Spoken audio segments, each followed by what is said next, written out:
Y como anunciábamos, ya estamos en contacto con el rector de la Universidad de la República, Rodrigo Arim. Rodrigo, buenos días y gracias por acompañarnos una vez más. Buenos días, un gusto estar nuevamente con ustedes. Rodrigo, hoy es un día particular porque tanto ayer como en esta jornada se está desarrollando justamente esto de la Universidad de Puertas Abiertas y como queríamos arrancar contigo justamente preguntándote, bueno, ¿cuántos estudiantes hay actualmente, ¿no? ¿Cuál es la matrícula? ¿Cuántas carreras? Creo que nos viene como anillo al dedo poder empezar con esta Universidad de Puertas Abiertas. La Universidad de Puertas Abiertas es una actividad que se realiza todos los años y tiene como principal público objetivo a los estudiantes de secundaria, en particular de sexto año de educación media superior, que pueden transitar durante el 2025 hacia la vida universitaria. La idea es presentarles la universidad, invitarlos a compartir con nosotros, con la comunidad universitaria, con los estudiantes, con los docentes, con las autoridades universitarias, con los funcionarios, una jornada en donde puedan conocer las ofertas educativas, pero también los distintos apoyos que le puede brindar la universidad a los estudiantes, desde becas hasta la provisión de otro tipo de actividades de corte cultural, de corte más social, que también son parte de la vida universitaria. El año pasado había cerca de 8.000, llegaron a venir cerca de 8.000 estudiantes, lo cual es un número muy importante. Tengan en cuenta que ingresan a la institución unos 20.000 estudiantes por año, aproximadamente. Este año los colegas que estaban armando el evento tenían la expectativa de alcanzar, inclusive de superar esta cifra, llegando a cerca de 12.000 estudiantes, incluyendo muchos que vienen del interior especialmente. Ayer había en el campus Luisa Janicki, de la ex Facultad de Veterinaria, varios ómnibus que paraban para dejar estudiantes provenientes de distintas partes del país. Y para nosotros es una alegría poder recibirlos, es una alegría ver tantos estudiantes con ganas de comenzar su vida universitaria durante el 2025. ¿Y cuántas son las carreras que se presentan, Rodrigo? Ahí podemos tener, yo diría que en grandes números la Universidad de la República tiene entre 130 y 140 carreras de grado, que son muchas carreras de grado, y no siempre los estudiantes, yo diría casi es una excepción, que conozcan cabalmente cuál es el conjunto de oportunidades formativas que le ofrece la institución, y eso es bien importante también tener en cuenta que hay diferencias en el territorio. Hay algunas carreras que se dictan solamente en Montevideo, pero también hay carreras que se dictan exclusivamente en el interior del país. Por lo tanto, aprender y entender la oferta de la Universidad de la República es una tarea que tiene sus complicaciones, lo hacen con mucho entusiasmo, pero también es nuestra obligación poner a disposición de ellas y ellos toda la información necesaria para poder tomar una decisión informada de qué carrera quieren finalmente inscribirse, sabiendo que no es una decisión dramática. ¿A qué me refiero? Puede pasarle que a un estudiante con 18 años tome la decisión de ingresar a la vida universitaria en una carrera y llegar al cabo de un año a la conclusión de que no es su vocación. Bueno, la Universidad de la República hoy tiene carreras mucho más flexibles de las que tenía hace 20 años atrás, y si ella aprobó un conjunto de materias, va a perfectamente migrar hacia otra carrera llevándose sus créditos, o sea, su avance formativo como parte de lo que va a obtener. Entonces creo que eso es parte también de lo que hay que, por un lado, informar y sacarle un poco de ansiedad a la decisión que tienen que tomar en el momento de comenzar su vida como estudiantes universitarios. Rodrigo, sabemos que el rectorado ya se ha reunido con los candidatos de la coalición, con el candidato del Frente Amplio. ¿Qué propuestas, qué inquietudes les presentaron? Este año 2024 tomamos el mismo criterio que habíamos tomado durante el año, la última campaña electoral, que es intentar tener reuniones con todos los candidatos a la presidencia, ya sea que integran la coalición de gobierno, ya sea que integran el Frente Amplio, en este caso se llama Dorsi, para poder conversar y dialogar, no en términos de recursos presupuestarios. O sea, no fueron reuniones cuyo eje central fuera la asignación presupuestaria y las dificultades presupuestales que existen de la Universidad de la República, sino mucho más pensando en clave programática de algunos desafíos que tiene el Uruguay en el plano de la educación superior, en el plano de la investigación, de la ciencia, de la tecnología, de la creación cultural. Y creo que en ese ámbito, las reuniones que hemos tenido han sido propicias. Hay como cierto consenso que estos temas son muy relevantes para el futuro del país, para el desarrollo del Uruguay en el siglo XXI, con un país pequeño, con la demografía que todos conocemos que tenemos, 3,5 millones de habitantes, sin una tendencia, ya con una transición demográfica culminada, por lo tanto, sin una tendencia clara al aumento de la población. No hay otro camino posible para Uruguay que apostar al conocimiento y a la incorporación del conocimiento avanzado en su población y al uso de ese conocimiento en pos de bienestar colectivo. Y creo que ahí encontramos cierto grado de receptividad importante en todos los candidatos, que yo diría que es algo que valoro, más teniendo en cuenta algunas señales que provienen de la región y del mundo, donde hay algunas expresiones muy virulentas provenientes del sistema político hacia las universidades, en particular las universidades públicas, en algunos casos inclusive desde ámbitos gubernamentales, como queda muy claro en los hechos que estamos viviendo y observando con mucha preocupación en Argentina el día de hoy, pero que también observamos hace unos años atrás, por ejemplo, bajo Bolsonaro en Brasil. Uh-huh. Entonces yo diría que en un escenario internacional con ese grado de complejidad, que además trasciende la región, podemos también citar algunas expresiones de Trump en la campaña electoral o cuando era presidente, inclusive de Estados Unidos. Creo que hay que valorar también la relevancia que el sistema político uruguayo parece colocarle a los temas vinculados a la educación superior y a la investigación y creación cultural en general. Ahora, ¿y con qué partidos se encontraron mayores coincidencias en cuanto a las prioridades, ¿no?, sobre educación terciaria y también sobre investigación? Yo le diría, más que coincidencias, sería muy injusto si señalara más proximidad con el planteo de algunos de los partidos o más receptividad por parte de algunos candidatos con respecto a algunos planteos de la Universidad República. Hay énfasis distintos.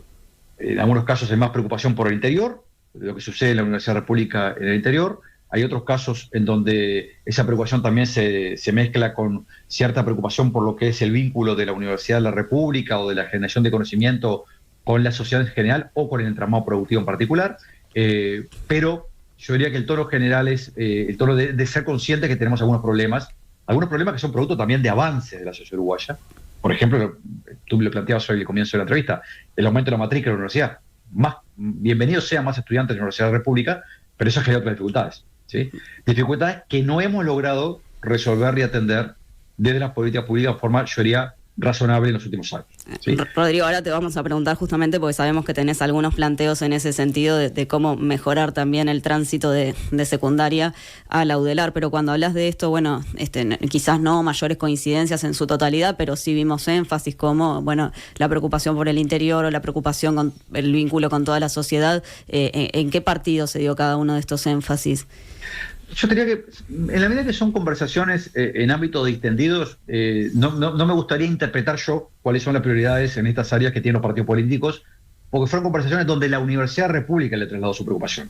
Y a partir de eso hubo un diálogo, generalmente fueron reuniones de un par de horas, reuniones yo diría con tiempo y de intercambio importante, pero creo que sería muy injusto desde mi rol de rector decir cuáles son las prioridades de los candidatos en ese diálogo, ¿sí?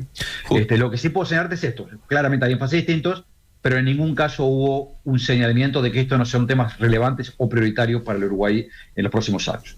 Justamente en esto de transmitirle preocupaciones a los candidatos, se les planteó, bueno, esto de tener un sistema de educación pública consolidado. ¿Qué significa esto? Yo creo que acá tenemos algunos debes como país, como instituciones públicas, y estoy convencido que uno de los debes más grandes que tenemos es que no hemos logrado constituir y hacer funcionar en forma razonable un sistema de educación pública.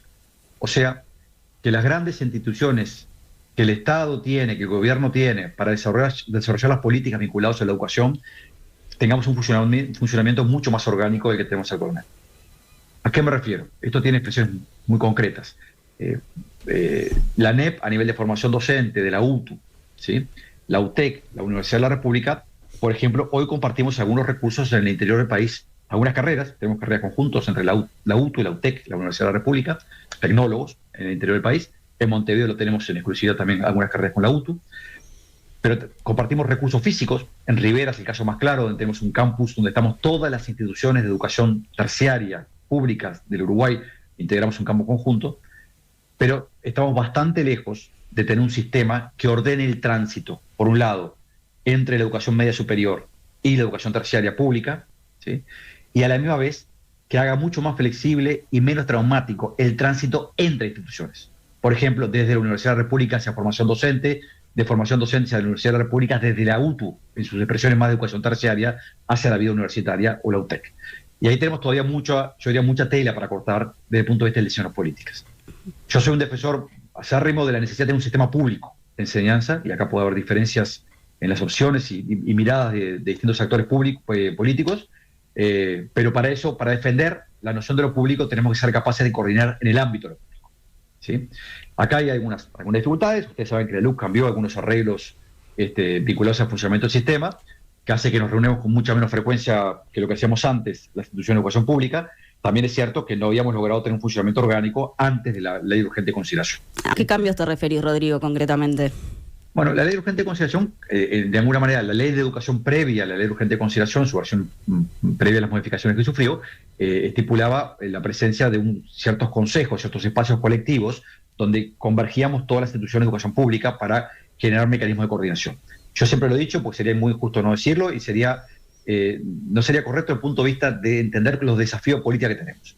Esos espacios que defiendo no funcionaban de forma adecuada, ¿sí?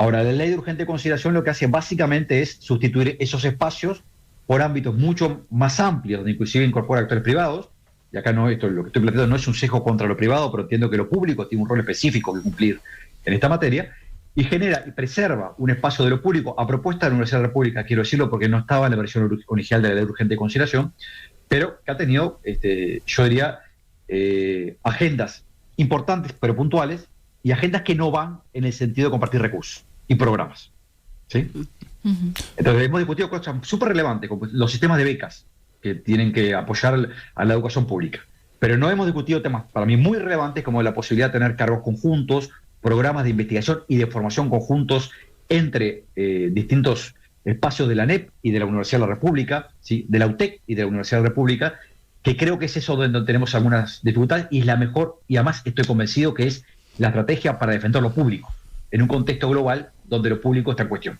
Sigamos algunos de los programas de los partidos políticos, por ejemplo, el del Frente Amplio. Allí se propone, entre sus prioridades, articular el ecosistema de ciencia y tecnología, de modo de coordinar y liderar la agenda de la ciencia, tecnología e innovación, y en sus bases programáticas también se plantea crear una institucionalidad específica al más alto nivel gubernamental. ¿Sería positivo para vos ir hacia una nueva institucionalidad? Y por otro lado, ¿sería eso suficiente? No solamente es positivo, creo que es necesario. Podemos discutir cuál, ¿sí? Y ahí hay distintas opciones, desde una Secretaría de Ciencia y Tecnología muy cercana a la Presidencia de la República, hasta la propuesta que han esbozado algunos actores vinculados a la creación de un ministerio específico, ¿sí? Actores importantes que han estado detrás de esta propuesta. Yo en esto, en realidad, quiero también ser claro, estoy convencido que requerimos una nueva institucionalidad que jerarquice el área de ciencia, tecnología y creación cultural. A veces nos olvidamos de esta dimensión también, pero parte relevante de lo que es la creación de conocimiento tiene que ver también con la creación cultural, ¿sí? Pero simultáneamente creo que tenemos que discutir también en clave de cuáles son los instrumentos políticos que deben administrar esa nueva institucionalidad. Hay que jerarquizarla, sin duda. Podemos tener distintas decisiones institucionales. La actual decisión institucional no parece ser, yo diría, podría ser mucho más enfático, creo que no es el adecuado para priorizar la ciencia, la tecnología y la creación cultural. Uh-huh. Pero simultáneamente creo que falta mucha discusión y mucho intercambio sobre qué tipo de instrumentos requiere el país para densificar la investigación en todas las áreas del conocimiento, hacer que ese conocimiento que se genera en el ámbito de la investigación se conecte con la sociedad, con las necesidades de la sociedad, en todos los ámbitos de la vida social. Por supuesto que lo económico, pero también en que hace el diseño de las políticas públicas, las políticas sociales, la atención de ciertos espacios de emergencia social son muy relevantes también en este plano, donde la ciencia, la tecnología y la cultura tienen mucho que aportar. Pero me parece que en ese lugar todavía tenemos algunos desafíos de pensar los contenidos de la política en el marco de una nueva institucionalidad que debemos tener. Y si se pensara en esta nueva institucionalidad, para ti, Rodrigo, ¿te inclinarías eso por una secretaría o irías por la idea de un ministerio de ciencia? A ver, acá dos comentarios. Primero es que la Universidad de la República no tiene una posición al respecto, no ha discutido cuál es la nueva institucionalidad que le parece más razonable. Por supuesto, hemos intercambiado sobre la necesidad de una nueva institucionalidad, y acá hay posiciones distintas. Hay colegas en el Consejo de Directorio Central que están convencidos que la mejor solución es un ministerio, hay otros colegas que están convencidos que una secretaría en el entorno de la presidencia podría ser un buen instrumento. A mí permítame ser, este segundo comentario más en clave personal, agnóstico. O sea, creo que no hay soluciones mágicas con respecto a cuál es la mejor institucionalidad. Lo que se requiere sí es una nueva institucionalidad, ¿sí? Si tenemos una secretaría que opera en forma adecuada, con potestades en el ámbito de presidencia de la República, puede ser un arreglo razonable. Si tenemos una secretaría que en realidad no tiene capacidad o injerencia directa sobre quienes ejecutan las políticas de ciencia y tecnología, y estoy hablando inclusive de la propia Universidad de la República, creo que tenemos una situación en donde su capacidad efectiva de coordinar e impulsar ciertas agendas puede estar limitada. Pero también sucede lo mismo con el Ministerio. O sea, el Ministerio no asegura la presencia o yo diría, la expansión de las políticas sustantivas que hacen ciencia y tecnología. Lo que ambos arreglos aseguran es que hay un cambio en el grado de importancia relativa que las políticas públicas le otorgan a estas áreas. ¿Sí? Yo en esto me inclino por pensar que hemos tenido alguna experiencia que se continuó durante este periodo de gobierno, de generar una secretaría en el entorno de presidencia prácticamente sin recursos. ¿Sí? Eso tampoco es buena cosa. Entonces, me parece que lo que tenemos que pensar con mucha claridad es, bueno, dónde se va a jerarquizar institucionalmente, pero también dónde se van a ubicar las responsabilidades del diseño, de la ejecución y de la evaluación de las políticas. Que todavía en ese plano tenemos mucho para dialogar y yo diría para concretar. Rodrigo, ¿por qué has llamado la atención sobre el hecho de que la investigación sea mínima en el sector privado y que dentro del sector público la realice con gran porcentaje de diferencia respecto a los otros organismos la UDELAR? Yo diría porque hay dos situaciones que los uruguayos y las uruguayas debemos ser totalmente conscientes. Y la primera es que el Uruguay sigue invirtiendo en términos relativos poco en ciencia, en tecnología y en creación cultural, ¿sí? A nivel agregado. Pero además tenemos una situación planteada en donde no hemos logrado diversificar las plataformas institucionales donde se hace ciencia, donde se construye tecnología, ¿sí? Y donde se promueve la creación cultural con fines sociales en el sentido más amplio del término. ¿Sí? ¿Qué sucede? Buena parte de lo de la investigación que se realiza en Uruguay se realiza en ámbitos universitarios. En particular en la Universidad de la República, pero no solo en la Universidad de la República. La Universidad de la República es entre el 70 y el 80% de la creación de conocimiento en Uruguay, pero hay otros actores, por supuesto, algunos actores del sector público que todos conocemos, el Instituto Pasteur, el Clemente Estable, el INIA, la UTEC, que está comenzando a tener y esbozando a tener algunas áreas de investigación, y finalmente tenemos un sector privado universitario donde hay algo de investigación, pero también tiene un peso relativo relativamente menor en contexto general. ¿Sí? Y esto para nada es despreciativo, es un tema simplemente de analizar cualquier indicador que tenga que ver con creación cultural, ¿sí? O creación científica. Por ejemplo, más del 70% de los investigadores del Sistema Nacional de Investigadores son de la Universidad de la República. ¿Ah? Entonces, yo creo que uno de los problemas que tenemos es que en Uruguay ni las empresas públicas y tampoco el sector privado se han convertido como espacios en donde se invierte en la generación de conocimiento. Sí. Eso no quiere decir que tenemos que sustituir la inversión que se hace en la vida universitaria por la inversión que se hace en estos ámbitos. En realidad, el problema que tiene Uruguay es que no hemos logrado construir plataformas en donde se haga investigación y desarrollo en ámbitos que sean, yo diría, fuera de los claustros universitarios o de los laboratorios, para hacer en términos genéricos laboratorios. Me estoy hablando de espacios donde se hace investigación de forma profesional, pero no con la finalidad específica, por ejemplo, de cambiar ciertos funcionamientos económicos. ¿Sí? Ahí tenemos de ellos varios. Yo creo que uno de los de esos son las empresas públicas, ¿sí? Donde, pese a su tamaño relativo, son las empresas más grandes de Uruguay, lo que se hace en este plano es relativamente menor. Rodrigo, ¿y por qué sería importante que las empresas públicas desarrollaran investigación?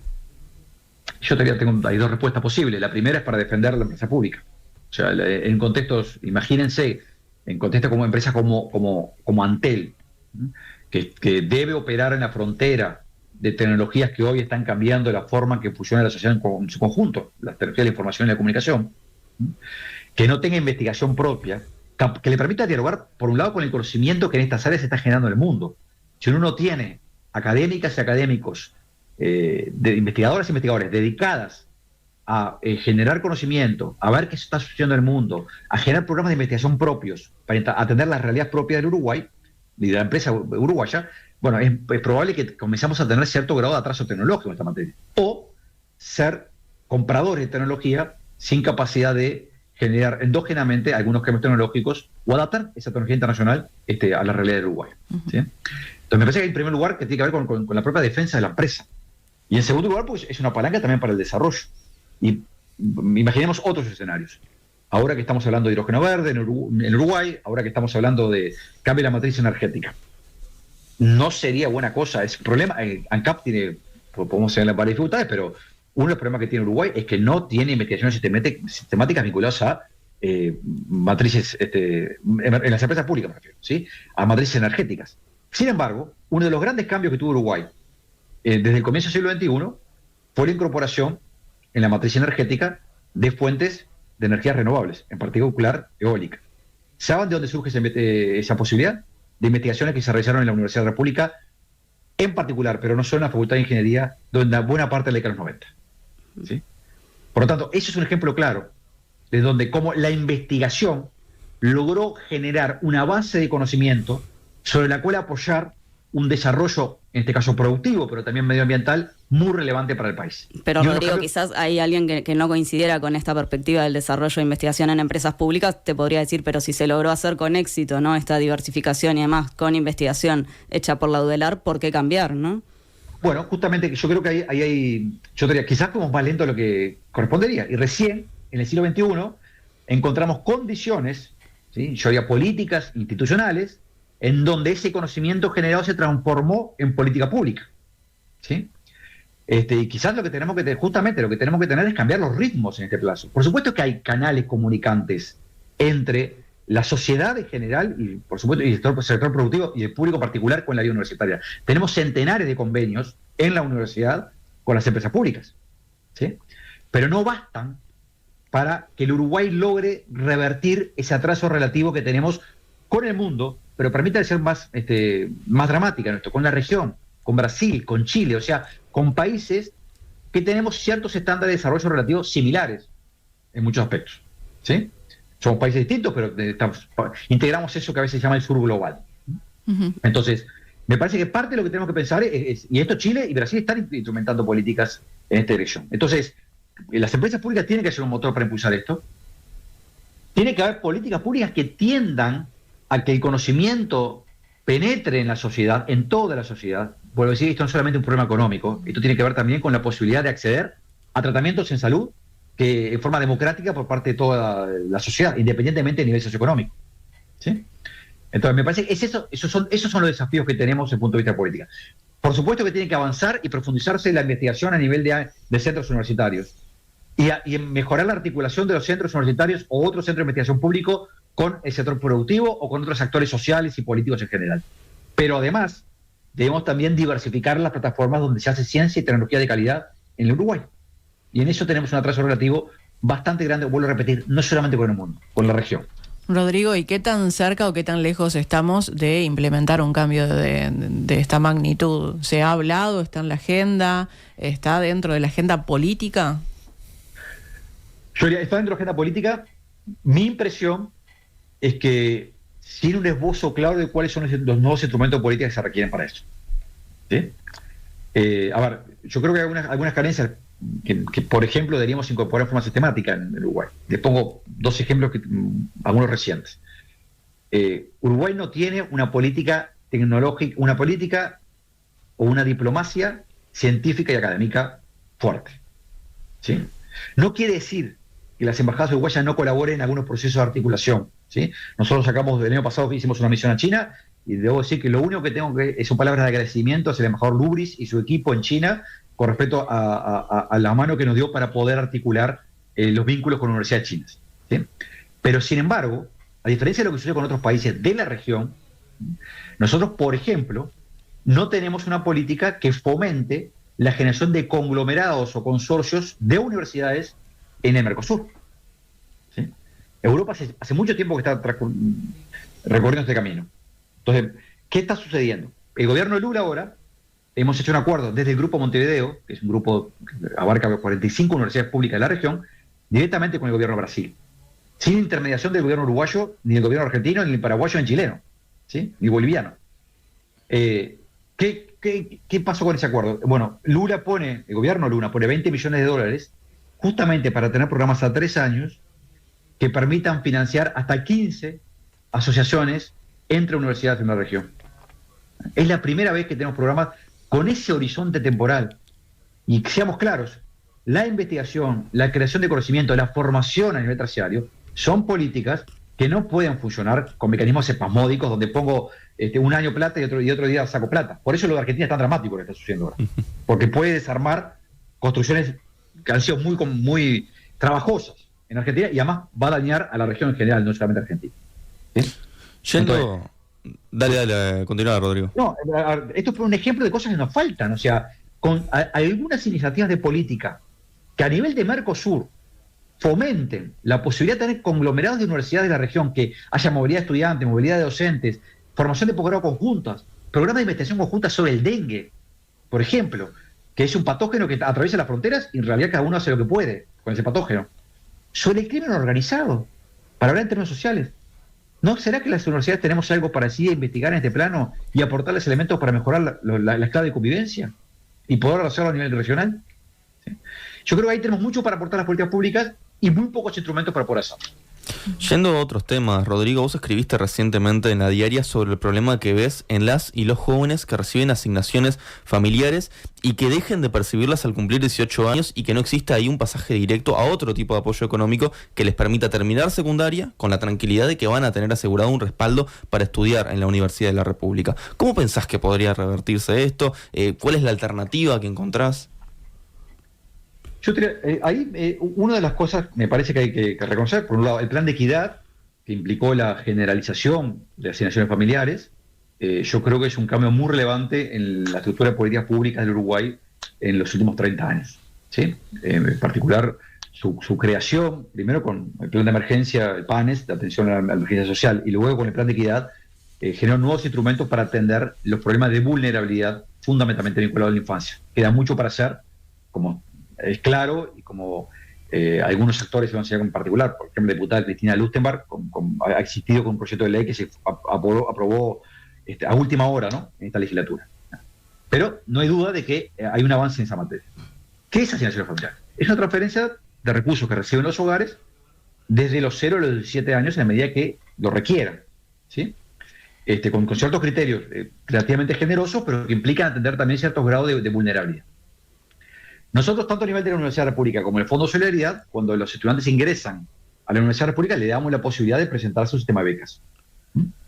Sistema de becas, que dicho sea paso, es importante, tiene recursos relevantes, pero sigue siendo insuficiente. Sería mucho mejor que un estudiante que tiene 17 años, 16 años, en quinto o sexto año del liceo o de la UTU, sepa que habiendo sido beneficiario de asignaciones familiares, cuando entre a la vida universitaria en forma automática va a recibir una beca.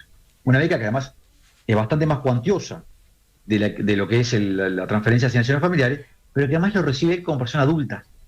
Entonces, ya no es la familia que lo recibe, sino que es el estudiante o la estudiante quien recibe directamente esa transferencia, ¿sí? Sin presentarse nuevamente a un mecanismo que es estigmatizante para decir, bueno, necesito recursos, necesito apoyo, porque tengo una situación de vulnerabilidad. Bueno, a ver, si el Ministerio de Desarrollo Social ya identificó ciertas situaciones de vulnerabilidad, yo creo que las instituciones que estamos en la educación terciaria y superior no deberíamos hacer este ejercicio 2 veces, ¿sí? Y bueno, en principio asegurarle la continuidad de un apoyo relevante. Rodrigo, ¿y ahí quién financiaría esto?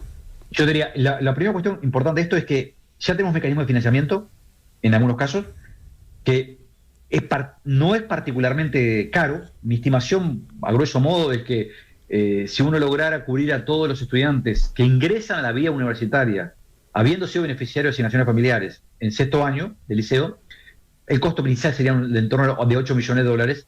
Y cuando el sistema madure, y me refiero cuando logremos algo tan relevante como que la mayor parte de los estudiantes que están en quinto y sexto año de liceo terminen su formación inicial o en la UTU y migren hacia la formación terciaria, el costo total es del orden de 35 millones de dólares, ¿sí?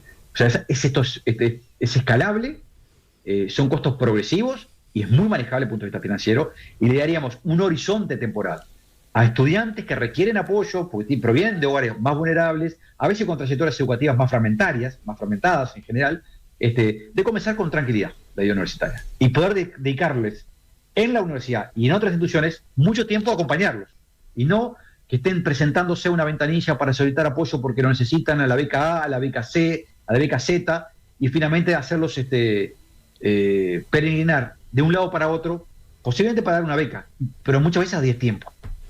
Porque a veces la beca se la damos cuando ya está transcurrido el primer semestre de su formación, ¿sí? Yo creo que sería mucho más sano para todos poder construir un sistema potente, público y articulado entre que el tránsito entre educación media y superior y la vida universitaria o terciaria en general, si lográramos tener ese grado de articulación. A propósito de presupuesto, ¿cuál es la situación actual en este aspecto de la UDELAR, por un lado, y por otro lado, ¿se le entregaron todos los recursos que fueron votados en el Parlamento?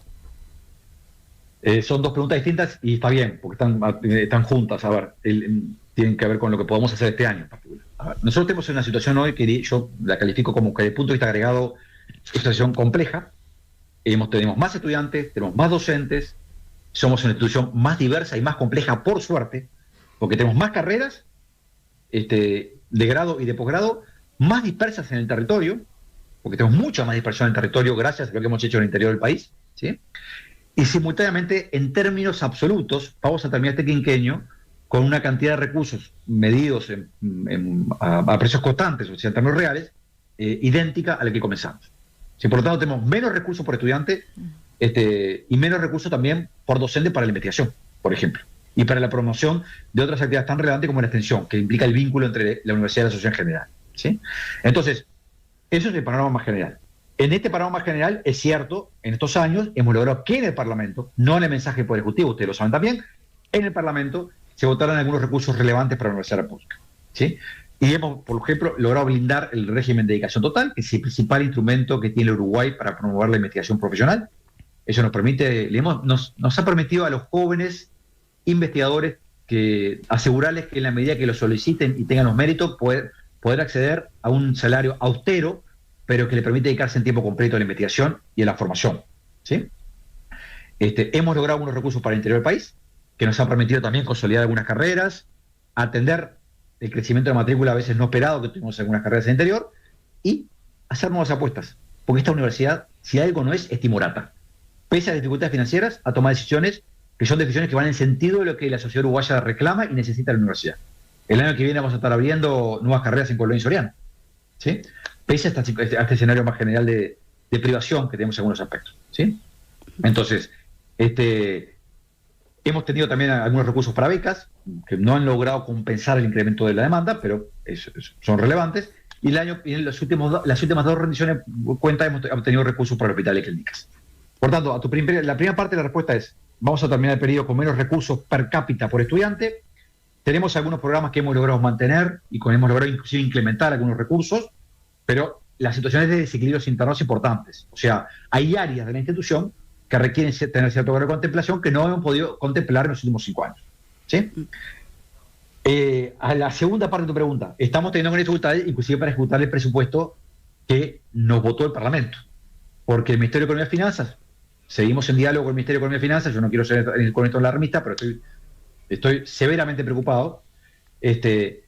Ustedes saben que, en realidad la audiencia no tiene por qué saberlo, pero hay una votación presupuestal y luego el Ministerio de Educación y Finanzas lo que hace es autorizar cupos de ejecución, ¿sí? Por grandes rubros, por gastos, por inversiones, por remuneraciones mensuales. Los cupos que nos está autorizando en gastos e inversiones no son consistentes con los recursos que la Universidad República recibió para inversiones, fundamentalmente para inversiones y gastos por parte del Parlamento en este año 2024. ¿Sí? Eso no quiere decir que se pierdan los recursos, pero vamos a tener dificultades, alargamiento de plazos, y posiblemente nos enfrenta a situaciones como que a los proveedores vamos a tener que alargar los plazos de pago, cosa que es un problema, ¿sí?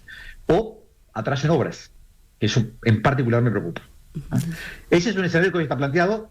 Vuelvo a decir, estamos todavía en diálogo con el MEF, estamos buscándole alguna solución a esta problemática, pero es cierto que nos está generando una complicación porque no son los cupos mensuales que le dan a la Universidad República no son consistentes con el plan de ejecución presupuestal que tenía la institución al comienzo del año. Rector de la Universidad de la República, Rodrigo Arín, muchas gracias por estar en Nada que Perder una vez más. Un gusto, como siempre, estar con ustedes. Hasta la próxima.